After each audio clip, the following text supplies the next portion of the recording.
Hey everyone, today I am going to be talking to you about a French designer house that I think is really underrated. It's called Menta y Menta, or for us uncultured Australians, Menta and Bertaux. And yeah, if you want to know a little bit more about the house and what I think of it, then stay tuned.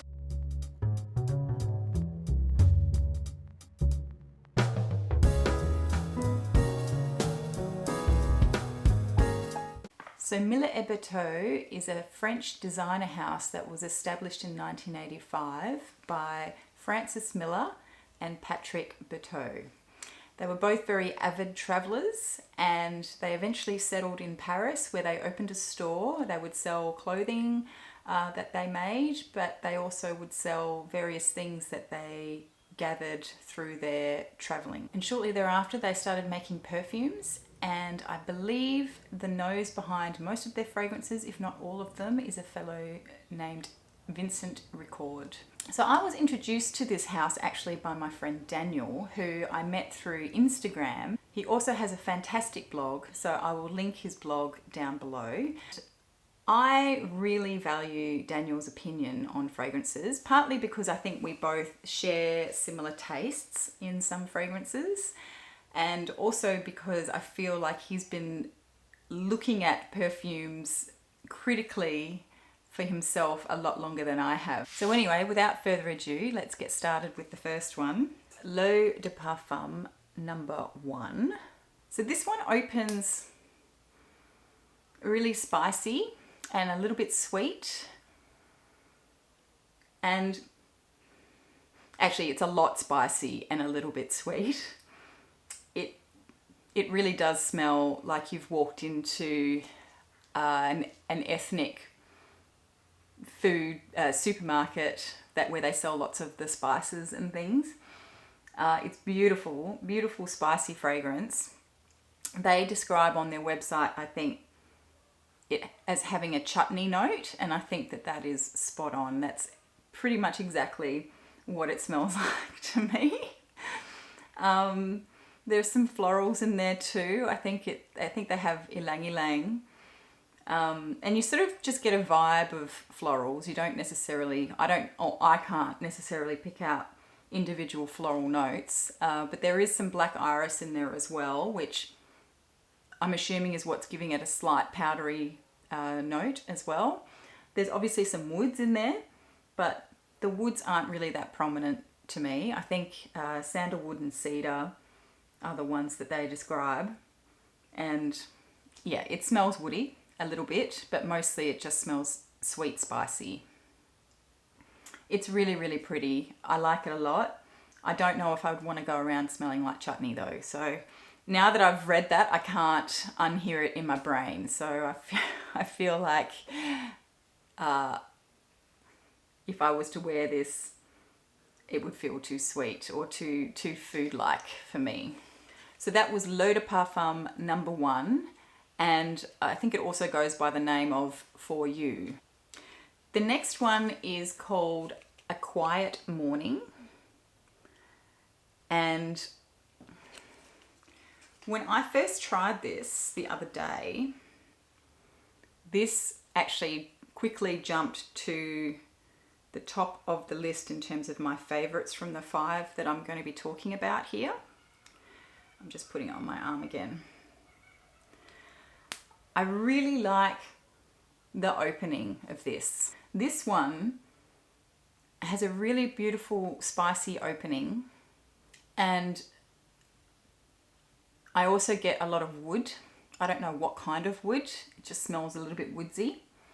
But there's a sweetness to this as well, and it's not like a fruity sweetness, it's not like a vanillic sweetness. I really struggled to describe the sweetness in this fragrance when I first tried it. It's almost like it's clarified, like a clarified sweetness. That makes no sense. But when I looked up the notes, there is a basmati rice note in here. And I think it's the sweetness of that rice note that is giving it this feel for me.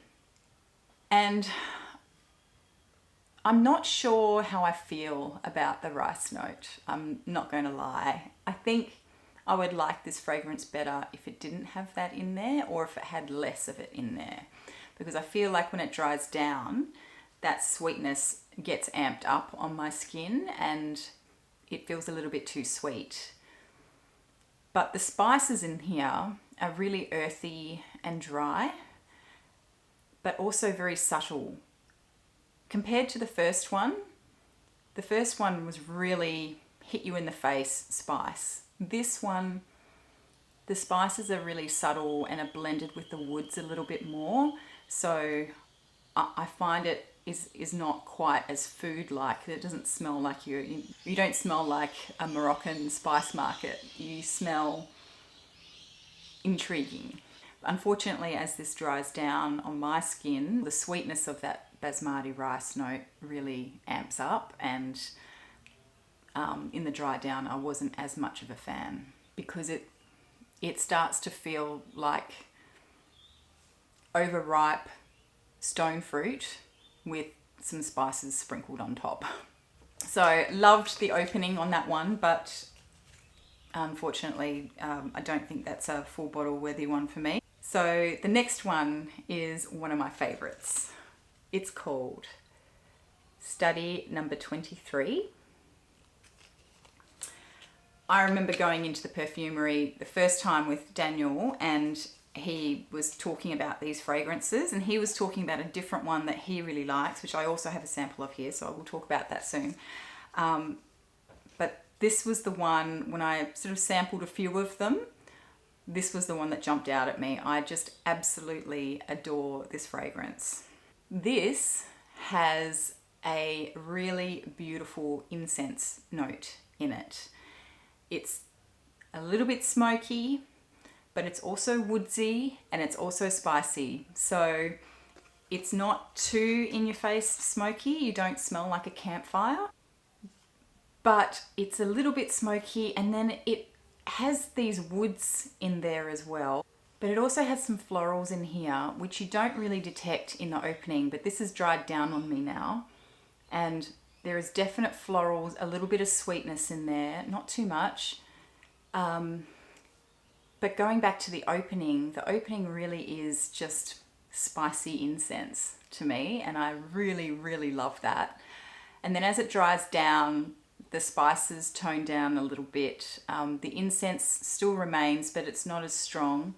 The florals come out a little bit more, and there's some green, there's a greenness to it as well that just keeps it a little bit light. I wouldn't call this a green scent, but there is a greenness to it that keeps it just a little bit light. And there's a little bit of sort of soft florals in the dry down. I don't know which ones, but I'm assuming it's things like ylang ylang, because they tend to use that a fair bit, I've noticed, or maybe some jasmine. Yeah, just absolutely stunning. It makes me feel like I'm sitting in a meditation hall in a really exotic location. That's the feeling that it kind of gives me. So it's very calming.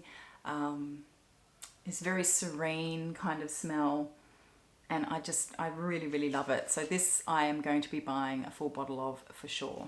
So the last two that I'm going to be talking about are actually, I've kind of done this the wrong way around actually. I've done the heavier, spicier ones first, and now I'm moving into two freshy type ones. The first one is called New Study. Actually, it's called Postcard.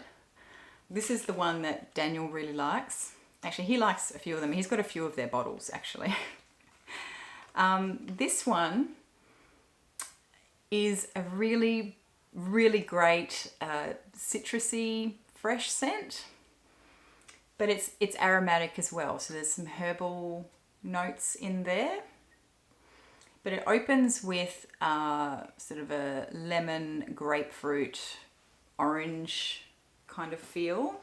I think they call it a green orange note.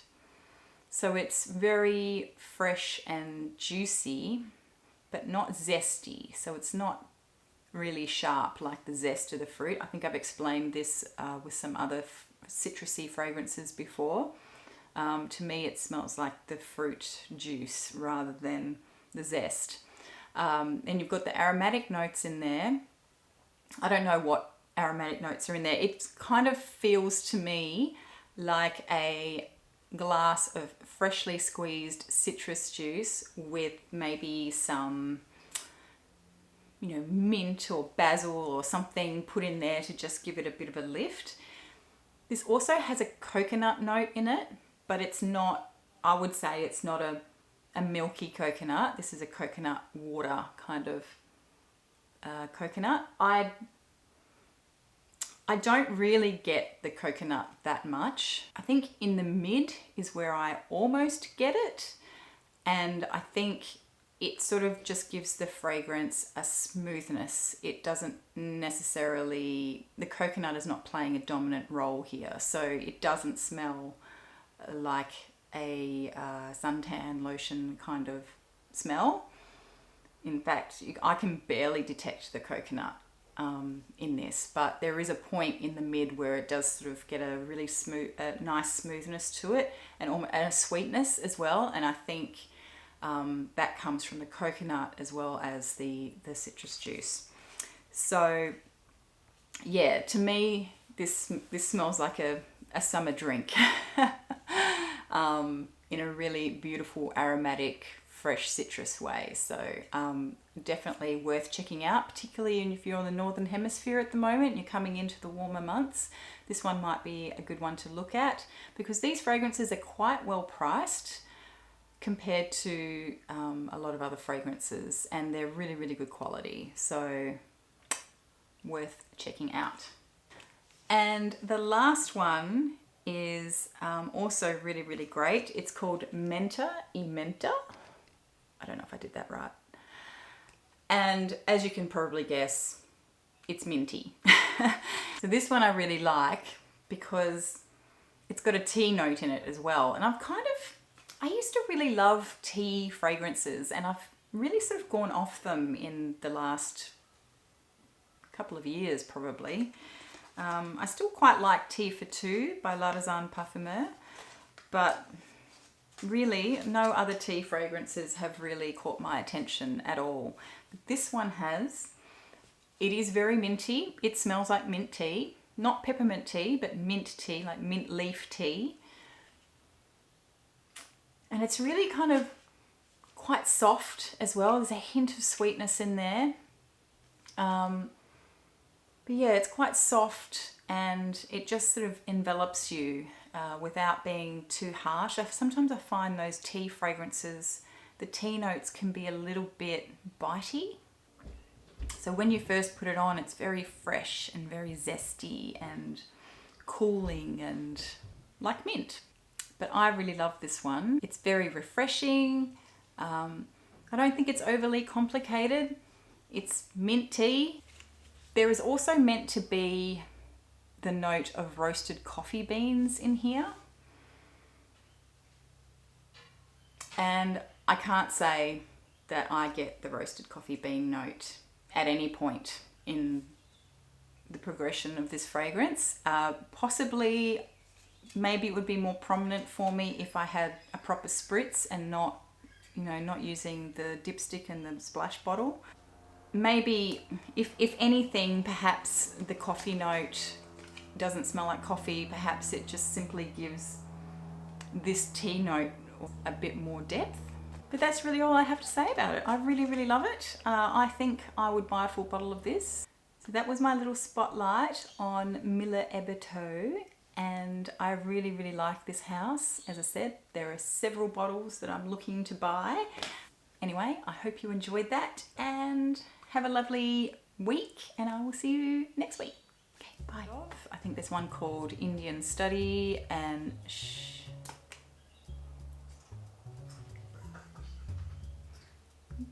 You right there?